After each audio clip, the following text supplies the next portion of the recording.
Irmãos, eu quero vos cumprimentar com a paz de nosso Senhor Jesus Cristo. Uma alegria muito grande, uma satisfação estarmos aqui.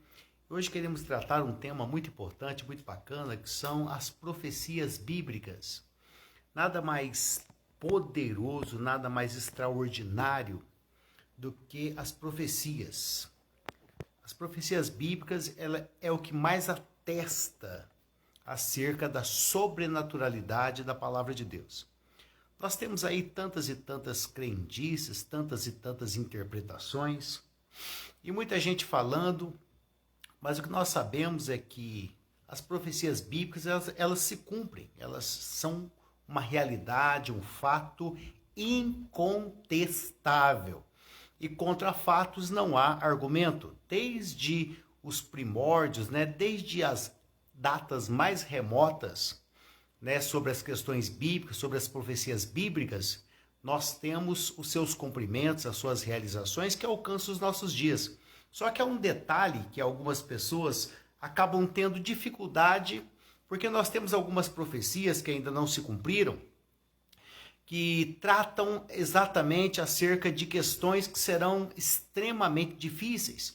Como nós vemos Mateus 24, que fala sobre as profecias, amém? Que fala sobre as questões que virão sobre o planeta Terra, principalmente no quesito fome, peste, guerras, terremotos em vários lugares.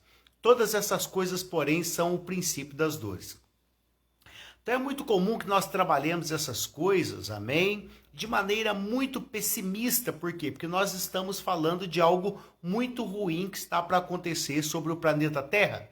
E isto traz, amém, uma grande desesperança para a população. E às vezes ficamos até mesmo com dificuldades de pregar estes temas bíblicos, temos grandes dificuldades de tratar essas questões. Profecias bíblicas. Mas como que nós lidamos com essas perspectivas que são 100% negativas numa visão lógica, numa visão natural? O homem natural, a força da mentalidade, amém? O poder de observação, a lógica da questão, faz com que essas mensagens sejam extremamente pessimistas.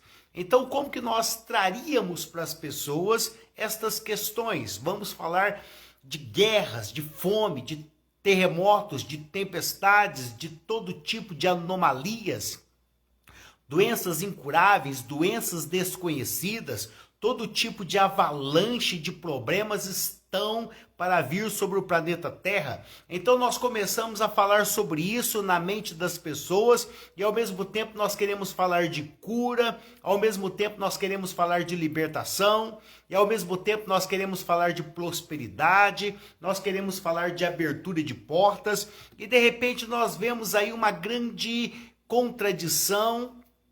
O discurso começa a ficar um tanto quanto inconciso, inconsistente e até mesmo incoerente em algumas circunstâncias. Como lidar com isso? O que nós temos que pregar para a atualidade? O que devemos falar para as pessoas acerca dessas questões que estão para vir sobre o planeta Terra? Como que lidamos com essas questões? Quando você olha para Mateus capítulo 24, você vê os discípulos chegando diante de Jesus para mostrar-lhe a estrutura do templo, a arquitetura, Aquele templo era uma coisa suntuosa, uma coisa maravilhosa. Foram gastos 48 anos na construção daquele templo, mais de 40 anos para que se construísse aquela edificação. Então entende-se que Jesus diz: não ficará aqui pedra sobre pedra que não seja derrubado. Então os discípulos perguntam: Senhor, quando acontecerão essas coisas? E que sinal haverá da tua vinda e do fim dos tempos? Então Jesus disse: acautelai para que ninguém vos engane, porque muitos virão em meu nome dizendo: eu sou o Cristo, e enganarão a muitos. Ouvireis rumores de guerra, fome, pestes, terremoto em vários lugares. Todas essas coisas, porém, são o princípio das dores. Quando fala de princípio, fala de algo que está paulatinamente crescendo, algo que funciona gradativamente. as dores de parto, as primeiras e as últimas contrações. Entende-se claramente que a profecia não está falando da guerra em si, porque guerra sempre tivemos. Não está falando da peste, da fome em si, isso também sempre tivemos. A Bíblia está falando de um aumento gradativo dessas coisas.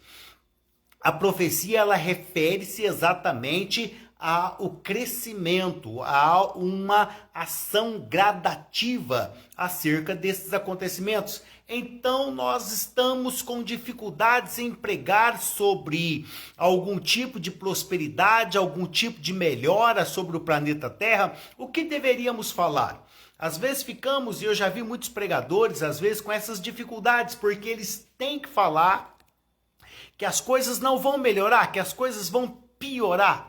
E aí, como que fica a situação? Como que você vai lidar com isso? Como que você vai pregar isso para as pessoas? Sendo que a visão hoje dos pregadores e de uma maioria das igrejas, elas querem trazer aquilo que as pessoas querem ouvir. E o que as pessoas querem ouvir? As pessoas querem ouvir sobre bênçãos, as pessoas querem ouvir sobre abertura de portas, sobre resolução de problemas. Então quer dizer que eu não posso prometer bênçãos para as pessoas? Eu não posso prometer prosperidade? Eu não posso? Isto é o que eu quero trazer para você. Como congratular essas duas coisas? Como lidar com essas duas questões? De um lado, a Bíblia tem profecias que falam de um futuro muito sombrio. Nós vemos que em dada ocasião, os discípulos e Jesus estavam num lugar deserto. E diz a Bíblia que o dia já se declinava. Então os 12 chegaram para Jesus e disseram: Senhor, despede a multidão, porque o dia já se declina e a noite se aproxima.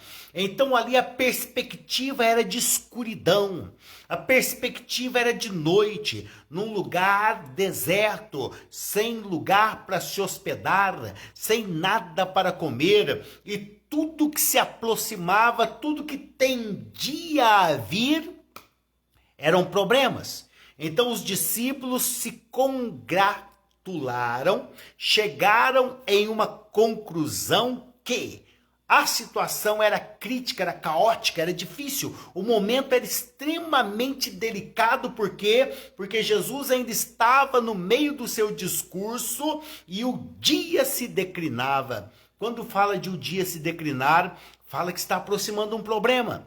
A Bíblia fala muito sobre amanhecer.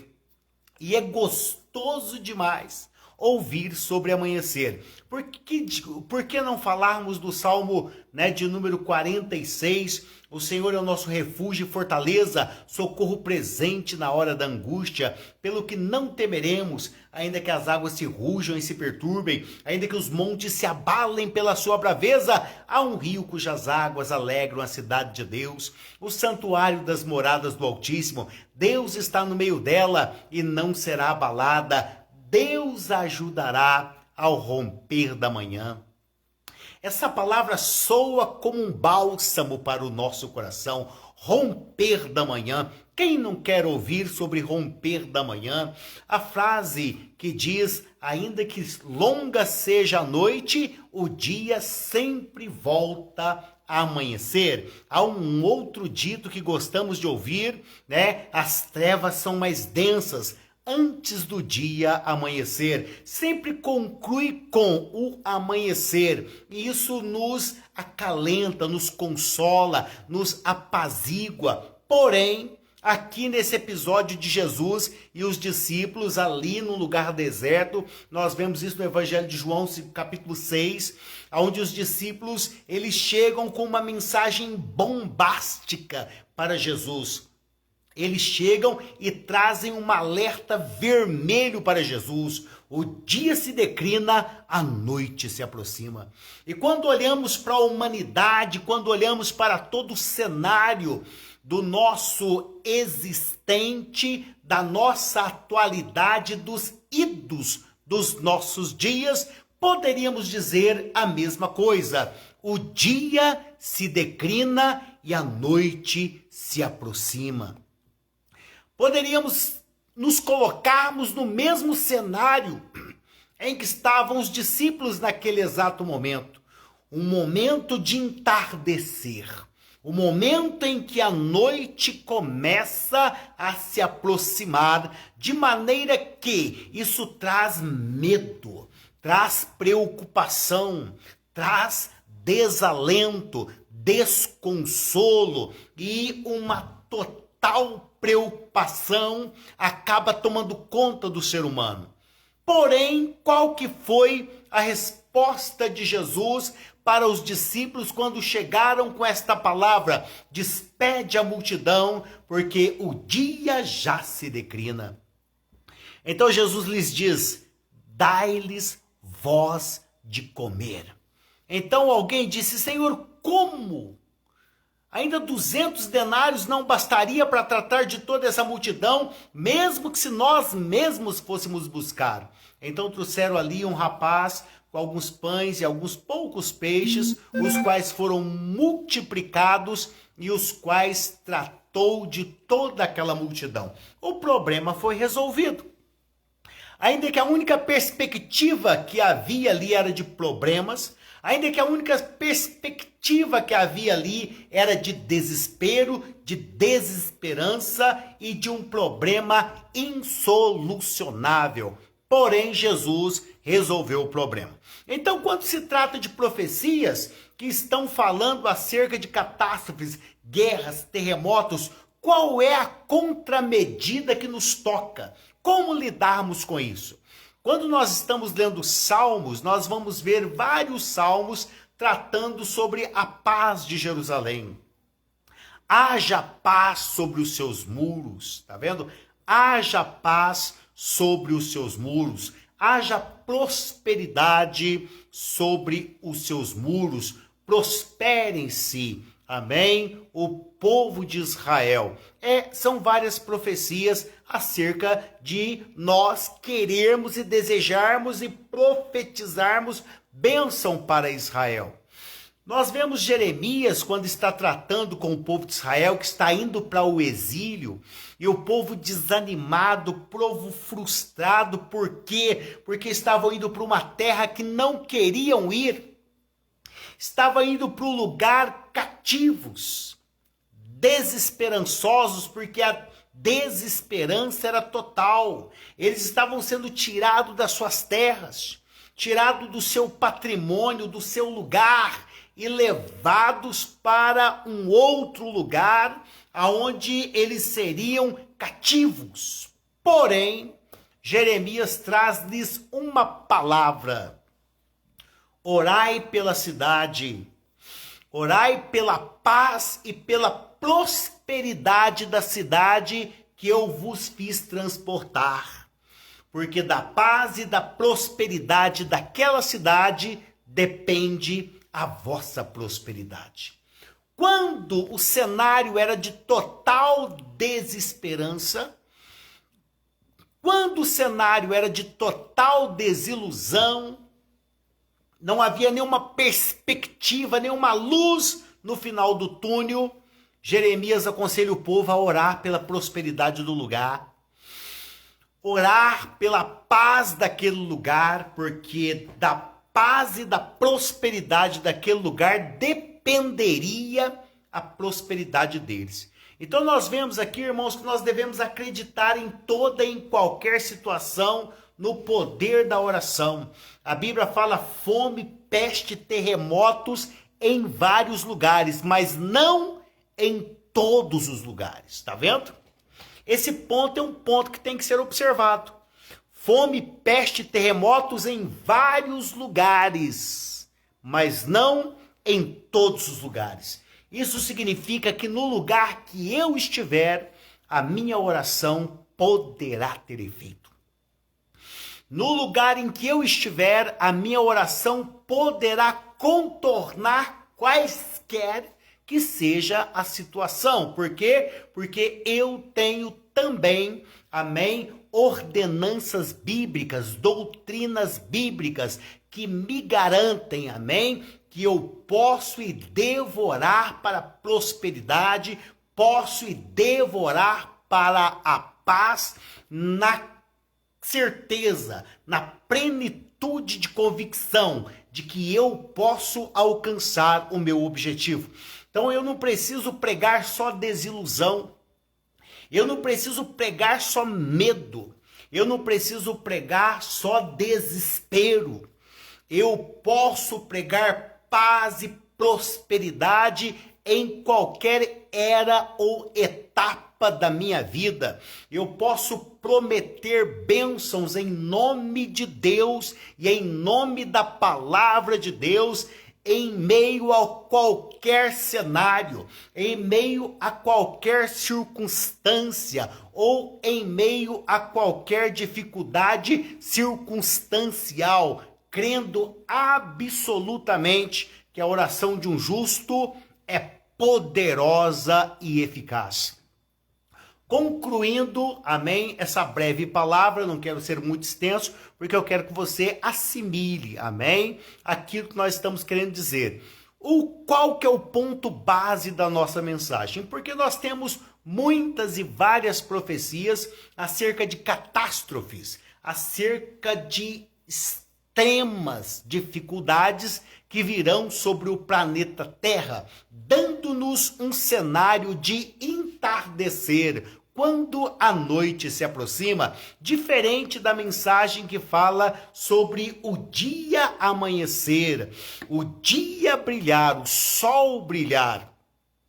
Enquanto que o amanhecer do dia nos traz acalento, nos traz paz, aconchego, afago, satisfação. Pelo contrário, quando se fala de entardecer, estamos falando de que as trevas estão se aproximando. E então traz-se uma grande dificuldade nas pregações, porque somos obrigados a pregar todo tipo de dificuldade e principalmente desilusão, desespero, desesperança. Isso traz uma dificuldade para o pregador que quer pregar prosperidade, que quer pregar bênção, que quer pregar resolução de problemas, principalmente nesse quadro político que estamos vivendo, né? Às vezes estamos apoiando o candidato A, o candidato B, e aí vem aqueles, né? Ah, esse mundo não tem jeito mais não. Da agora para frente é só guerra, é só perdição, é só dificuldade, é só desilusão. Da agora para frente vai ser só problemas. Quantos eu não ouvi falar isso? Quantos e quantos chegaram? Não, adianta você ficar brigando aí por causa de candidato A, porque esse mundo não tem jeito mais não. Da agora para frente é só problemas. Não é essa a perspectiva absoluta, tá vendo? Porque vários textos bíblicos nos ordena a orar pela paz em Israel. E citei aqui a questão do povo de Israel sendo levado cativo para a Babilônia. E Jeremias então os admoesta dizendo: ore pela paz e pela prosperidade do lugar que eu vos fiz transportar, porque da paz e da prosperidade daquele lugar depende a vossa prosperidade. Não significa que nós temos que abaixar a nossa guarda, não significa que nós temos que cruzar os braços e esperar o pior. Não é isso que a Bíblia está nos aconselhando. Em qualquer momento e ocasião da nossa vida, devemos orar pela paz e pela prosperidade. Marcos, mas a Bíblia fala de guerra, fome, peste e terremotos em vários lugares, mas não em todos os lugares. No lugar em que eu estiver, eu ainda posso reverter qualquer que seja a situação por meio da oração. Por quê? Porque a oração de um justo é poderosa e eficaz. Você pode pregar bênção, pode pregar paz, pode lutar e pelejar pela paz, amém? Seja no campo social, seja no campo espiritual, porque nós não estamos dentro de uma redoma, onde só lidamos com questões espirituais, não. Também somos seres sociais, somos cidadãos, amém? Que dependemos de uma sociedade, dependemos de escolas públicas, dependemos de hospitais, de veículos, de estradas, de moradia, de comida, tudo isto, amém? Demanda-se trabalhos em em cenário social, amém? E por que não dizer político? Temos que brigar, lutar, sim, defender a nossa democracia, amém? Mas esse não é a nossa base, amém? Esta não é a nossa estrutura. A nossa estrutura é espiritual, mas não nos isenta das nossas responsabilidades sociais. Mas quando se trata de vida futurista, qual é a perspectiva? Qual é a esperança? A esperança é aquela que eu determinar por meio daquilo que a Bíblia me promete, amém? Ore pela paz e ore pela prosperidade de Israel. E aqui Deus falando com o povo de Israel, Jeremias admoestando o povo e dizendo: ore pela paz e pela prosperidade da cidade que eu vos fiz transportar. Porque da paz e da prosperidade daquela cidade depende a vossa prosperidade. Então não abaixe a guarda e entenda as profecias, amém? As profecias é proximidade da vinda de Jesus Cristo. Não é motivo de pânico, de desespero ou até mesmo de desistência.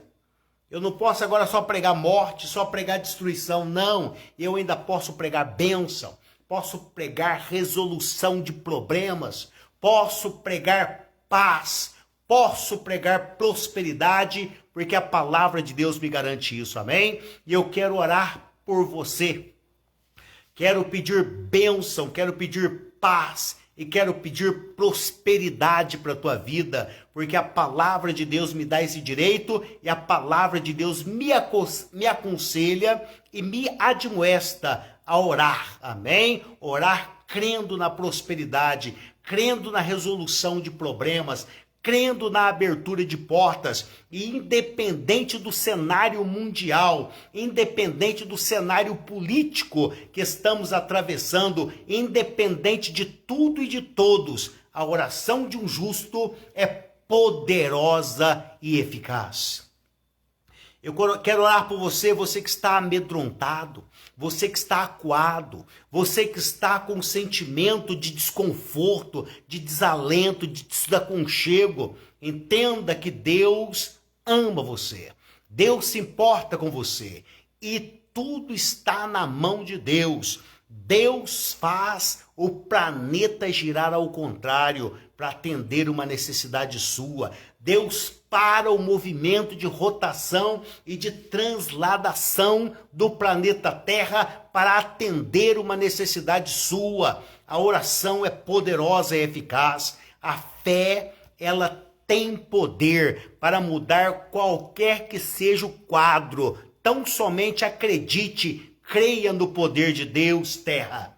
Oh, aleluia! Eu vou orar por você agora e sinto muita autoridade de Deus para abençoar a tua vida, para abençoar a tua casa, para abençoar o teu emprego, para abençoar o teu lar, para abençoar a tua família, para abençoar o teu futuro. O futuro dos seus filhos, o futuro dos seus netos, até 1000 gerações. Acredite, terra. Porque a palavra de Deus nos diz que Deus faz misericórdia até 1000 gerações por causa do amor que você tem nele. 1000 gerações depois de você poderão ser abençoadas por causa da tua fé, por causa de uma atitude de fé. Amém? Uma atitude de real fidelidade ao crer, ao acreditar na bondade de Deus. Santo e exaltado Deus. Paramos agora para invocar o teu nome, a tua presença e a tua graça. Vá neste lar, nesta casa, Pai Santo. Vê esse coração que está aflito, esse coração que está com medo, esse coração que está preocupado, esse coração que está com medo do amanhã. Esse coração que está com medo da noite, está com medo das trevas que aparentemente estão chegando. Eu repreendo da vida dessa pessoa todo medo, toda preocupação, toda angústia, todo estresse, toda sobrecarga, toda palavra negativa, todo sentimento pessimista. há de ser arrancado desse coração, tirado dessa alma, aquilo que provoca medo, aquilo que provoca, Pai Santo, desassossego, desaconchego, perturbação na mente, aquilo que não deixa essa pessoa dormir, aquilo que não deixa essa pessoa tranquilizar, sossegar, seja repreendido agora, em nome de Jesus Cristo. Aquieta a tua alma, terra. Aquieta a tua alma. Assossega o teu coração. Deus manda no céu, manda na terra e manda no inferno. Deus tem providência para a tua vida. Deus tem prosperidade para a tua vida. Deus tem paz para a tua vida. Abrace a providência de Deus. Acredite na fidelidade de Deus. Creia que Deus te ama. Creia que Deus se importa com você. Acredite no cuidado de Deus. Acredite no amor de Deus. Deus abençoe você, abençoe sua família, abençoe seu lar. Amém? Nós estamos aqui diretamente de Santa Rita do Ibitipoca e os nossos cultos estão funcionando às quartas-feiras e aos domingos. Amém? E você é o nosso convidado especial a estar frequentando, amém? Estar participando das nossas reuniões. Você que está distante, amém? Em todos esses cultos nós temos aí as nossas mensagens gravadas, partes do culto gravado, onde você vai poder participar conosco, amém? Vai poder receber a sua oração, vai poder receber uma palavra de Deus, uma palavra de encorajamento, uma palavra de ânimo, uma palavra de consolo, de paz e de prosperidade para a tua alma. Deus abençoe você, Deus abençoe seu lar, Deus abençoe sua família, Deus abençoe a sua vida, em nome de Jesus. Glória a Deus.